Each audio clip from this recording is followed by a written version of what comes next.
Well, the other Dow component reporting earnings results this morning, it's Home Depot. Shares trading here to the downside, off just about 2.5%. Now, this is the fifth quarter in a row that Home Depot posted revenue declines. The home improvement company's comp sales falling 3.5% from a year ago, also forecasting a 1% decline in fiscal 2024. You're seeing some of that concern being reflected in the share price here this morning, off just about 2.5%. But Brad, my two takeaways from this report was the reading on the consumer, very similar to what we saw or what we are seeing from some of those other larger retailers. The fact that the consumer is being a bit cautious at this time, thinking twice, being a little bit more selective about their spending. That was reflected in the average ticket sales here, declining more than expected here for Home Depot. And then the second, this also highlights some of the challenges for the housing sector right now. We talk about the fact that higher rates, we've seen a drop in demand for remodeling, for home construction, and we're seeing that reflected in these results from Home Depot today. Yeah, and it also reflects a more tepid Home Depot, I would say, as well. Of course, in our channel chats going into this show, we were looking at the inventory levels here going into that important selling season for the spring here, when everybody's ramping up the lawn and getting all of those projects lined up, perhaps to get outdoors and work on a few more DIY projects. All those things considered, the inventories are well off of where they were this time last year, perhaps spells out a more conservative Home Depot. You also saw more of the fiscal sales decreases, sales for fiscal 2023.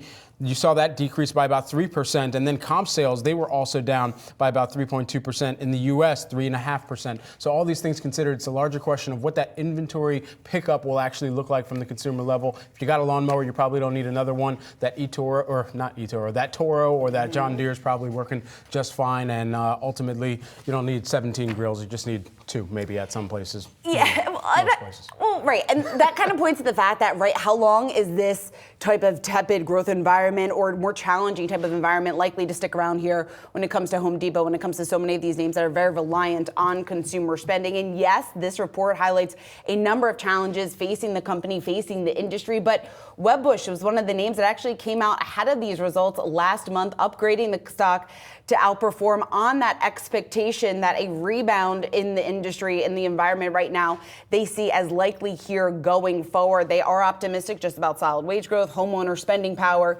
from continued home price appreciation. So they do expect that the consumer will return, will start spending once again on remodeling homes. But it's going to be a challenging couple of quarters here for Home Depot. You mentioned an interesting stat when we were sitting at our desks out this morning here, and from Torsten Slock, about the number of people that actually aren't moving right now, or at least the small percentage that are. And that all considered, I mean, it really comes back to how that impacts Home Depot, where some of the consumers, even if they are moving less, where they're going to look across kind of the home and say, okay, yeah, we could fix that up or get ready to put it on the market.